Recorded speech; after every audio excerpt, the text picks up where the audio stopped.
നമസ്കാരം, third eye ന്യൂസിലേക്ക് സ്വാഗതം. വാഹനങ്ങൾ കടന്നുപോകുമ്പോൾ പാട്ട് പാടുന്ന റോഡുകൾ. സമൂഹ മാധ്യമങ്ങളിൽ കഴിഞ്ഞ കുറച്ച് ദിവസങ്ങളായി വൈറലാകുന്നത് വാഹനങ്ങൾ പോകുമ്പോൾ AR റഹ്മാന്റെ ജയ് ഹോ എന്ന ഗാനം മുഴങ്ങിക്കേൾക്കുന്ന റോഡുകളാണ്. ഈ റോഡുകളെക്കുറിച്ചും ഇതിൻ്റെ പിന്നിലെ സാങ്കേതിക വിദ്യയെക്കുറിച്ചും അറിയാൻ നമ്മളിൽ പലർക്കും ആഗ്രഹമുണ്ട്. ഈ പാട്ട് പാടുന്ന റോഡുകൾ നമ്മുടെ ഇന്ത്യയിൽ തന്നെ മുംബൈ നഗരത്തിലാണ്.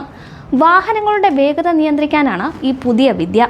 ഛത്രപതി സംഭാജി മഹാരാജ് കോസ്റ്റൽ റോഡിൽ നിർമ്മിച്ച ഇന്ത്യയിലെ ആദ്യത്തെ മ്യൂസിക്കൽ റോഡ് വലിയ ചർച്ചകൾക്കാണ് വഴിവെച്ചിരിക്കുന്നത്. മുംബൈയിലെ നരിമാൻ പോയിന്റിൽ നിന്ന് വർളിയിലേക്കുള്ള കോസ്റ്റൽ റോഡിലെ 500 മീറ്റർ ദൂരമാണ് ഇങ്ങനെ മാറ്റിയെടുത്തിരിക്കുന്നത്. ഈ ഭാഗത്തുകൂടി വാഹനമോടിക്കുമ്പോൾ പ്രശസ്തമായ ജയ് ഹോ എന്ന ഗാനം കേൾക്കാം. ഈ ശബ്ദം വരുന്നത് സ്പീക്കറിൽ നിന്നൊന്നുമല്ല, റോഡിൽ നിന്ന് തന്നെയാണ്. അതുകൊണ്ടാണ് ഇത് കാണുന്ന ആളുകൾക്കും ഇത്രയേറെ അത്ഭുതം.